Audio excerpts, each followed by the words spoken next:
این نوار درباره 10 بیزنسی که حالا در تاجیکستان موجود نیستند و شما را ثروتمند میکنند. من یک چند غایه‌های تجارتی را که در ساحه‌های خوراکواری و عضوکواری نزدیک هستند پیشنهاد کردنیم که هنوز در سال 2020 در بازار کم شمارند. حالا حاضر ما چرا دیده ایستاده‌ایم؟ آدمان برای داروها و طبابت‌های گران‌ارزش پول زیاد صرف می‌کنند و بسیاری خود در خوردن غذای سالم فکر کردن سر کردند تا که کمتر بیمار شوند. اگر برای شما ویدیو معقول بیاید تکمچه ابونه را زیر کنید. صاحبکاری رستنی‌های سبز ساحه امیدبخش بوده رقابت پست دارد. بازار استعمال محصولات این طور رستنی‌ها منتظم می افزاید. برای با موفقیت تطبیق نمودن لایحه بازارهای فروش را یافتن و نقشه مولوی ترتیب دادن لازم است. حاضر در دولت‌های روسیه و اروپا یک نمود رستنی‌های ارگانیک ترقی یافتند که وی‌ها برای سلامتی آدم خیلی ضرورند. یکم روکلا به زبان ترکی راکا، به انگلیسی اروگالا و به عربی جرجیر. در ویکیپدیا سینونیم این کلمه این دو بوده است. من از کتاب کنز شفا یافتم و فکر کردم ممکن آیا این همین رستنی باشد. در شهر مسکو زندگی می کردم و یک شناسم گفت که این رستنی را خور. آن خیلی برای سلامتی آدم فایده دارد. وی به روکلا یک خورشی با مزه تیار کرد. من خورده دیدم طعم روکلا مانند چهارمغز است. به دهانم خوش آمد. نرخ روکلا نسبت به دیگر کبودی ها قیمت‌تر است، اما طلبات که هست خلق البته می‌خرد. دوم سالاد رامن، ترجمهش کاهو و به ترکی مارول. این را باز ریمسکی سالاد هم نامیدند. افسوس در بازارهای تاجیکستان من نیافتم. هست کاهوی عادی که به روسیش لیستن سالاد هم می نامند، اما طعم ریمسکی سالاد دیگر خیلی است. اساساً این را به دست پاره می کنند و خورش مشهوری که نامش سزر است تیار می کنند. سیوم سویا، به زبان تاجیکی بوکله، در ترجمان گوگل لوبیش نوشتند. این رستنی در بسیار مملکت ها ترقی یافته است. مثلا در خطه کره مشهوری سوی و سوس از همین لوبی تیار می کند. از بس که حاضر خلق تعریفی چند نمود طعم‌های را آموختند و سوی و سوس را بسیار علاوه می کنند، من دیدم که نرخ این سوس خیلی بلند شده است. وقتهای آخر در اروپا و روسیه یک نمود پنیر که از شیر سویا تیار می کنند نامش توفو مد شده است. به گفت آدما این پنیر خیلی بامزه و فایده‌ناک است. البته در آینده طلبدار این پنیر بسیار می شود.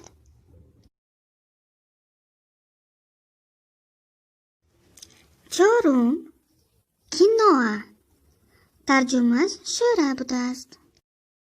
این رستنی را فقط در یک جا دیدم، در سوپرمارکت اشن. نرخش خیلی قیمت بود. یک روز پسرم در روسیه کینوآ آورد. من دیدم که وی مانند پیشینو بارین بوده است و مزهش خیلی خوش لذت بوده است. از این غذا یک نمود پلو تیار کردم و ما معقول شد. کینوآ گلوتن ندارد. از برای همین در امریکا ایمپورت کینوآ در سالهای از 2007 تا 2013 قریب 10 برابر زیاد شده است. برای پرورش کینوآ اقلیم خشک در منطقه‌های کوهی در بلندی 4000 متر از سطح بحر موافق است. پرورش کینوا در هلند حاصلناکی هر گکتار را از 20 تا 30 سنتنر نشان داد.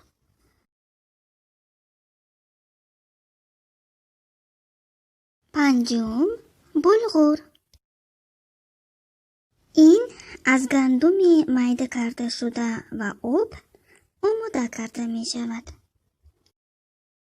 بلغور را در خاورمیانه، کاوکاز، جنوب روسیه، بالکان، شمال هندوستان و در پاکستان که آن را بازدلیه می نامند خیلی وسیع استفاده می برند.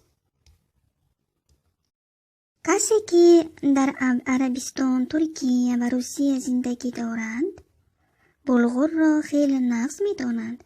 در روسیه من از بلغور بسیار طعم‌های بامزه می پختم. بلغور یک چند نمود است. بلغور برای پلاو، بلغور خرد یا میدیت برای پلاو در بعضی قسم‌های ترکیه برتری داده می شود. در شوربا، خورش‌ها و آش پلاو استفاده بردن ممکن است. بلغور برای کوفته نسبت به بلغور میدیت خردتر است. برای تیار کردن کوفته، خورش‌ها، شوربا و شغله‌های گوناگون استفاده برده می شود.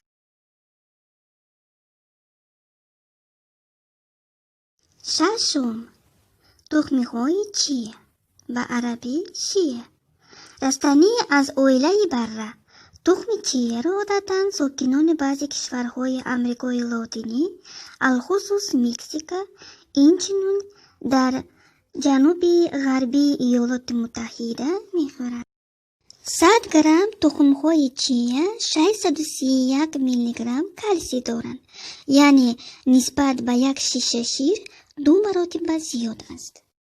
در سال 2005 اتحاد اروپا که در آنجا این رستنی کمتر شناخته شده است، چیه را همچون غذای امیدبخش اعتراف کرده است.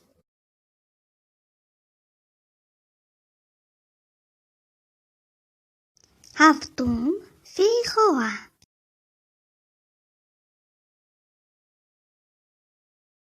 این نهال را بار اول اروپایی ها در برزیلیا در آخر عصر 19 کشف کردند. نام علمی خودش را با افتخار کشفیات شناسی و طبیعت شناسی پرتغالیا جواو دا سیلوا فیخو گرفته است. در اروپا بار اول سال 1890 در فرانسه پیدا شده است. از آنجا در سال 1900 اول به یلتا و ساحل بحر سیاه کاوکاز آورده شد. بعداً رستنی در تمام زکاوکازیا پرورش کرده شد. معین کرده شد که رستنی به سردی‌های تا -11 گرادوس تاب آورده میتواند. وقتی که من در مسکو زندگی میکردم، همسبقم مرا به مربای فیخواه منظرت کرد. با من خیلی معقول شد. بویش مانند کمتر والریانکا بوده است. میوه های فیخواه را هنگام پخت و پز تیار کردن کمپوت ها، لیموناد ها، خورش ها، مربا برای پر کردن محصولات نانپزی و پنیر استفاده می شود. هشتم، کنسرو برگ انگور. اگر آش پلاو خوراک اساسی خلق‌های آسیای میانه ثابت شود، پس خوراک اساسی ترکیه دولمه از برگ انگور است. ترک ها همه وقت چنین دولمه را در بالای میزهای عید میگذارند. کنسرو های برگ انگور ترش و بوی خوش برگ‌های تر و تازه دارند. چی طور کنسرو کردن برگ انگور را شما می توانید از اینترنت یابید؟ دور نروید، در کانال من هم هست. درآیید ببینید، خیلی آسان هست، تیار کردن هیچ مشکلی ندارد. نهم لواش ارمنی. این نان سفیدی تنوک مانند چپاتی خودمان. موافق گفته کارشناس امریکایی اوید و تاریخ طعام‌های یهودیان گیل مارکس، مکان پیدایش لواش شرقی نزدیک است و یک نمود عالم‌ها به آن اشاره می‌دهند که لواش به طعام‌های ارمنی‌ها تعلق دارد و ایران را مکان پیدایش آن می‌نامند.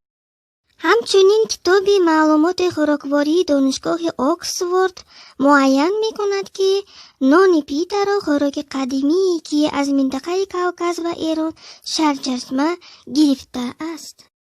شنیدم که در یکی از سوپرمارکت‌های دوشنبه صبح برای خریدن این لواش باید که نوبت ایستی و به زودی خاتمه می‌یابد.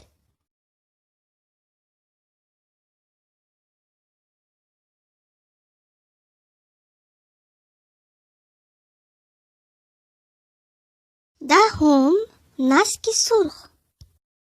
نسک سرخ از دیگر نسک‌ها فرق می‌کند و ترک کردن را طلب نمی‌کند. یکی از خصلت‌های بهترین این نسک آن است که در مدت تیز می‌پزد. شورباها اکثر وقت از نسک‌های سرخ تیار کرده می‌شوند.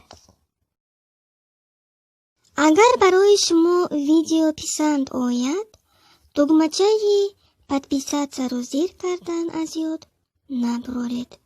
رحمت برای تماشا کردن ویدیو.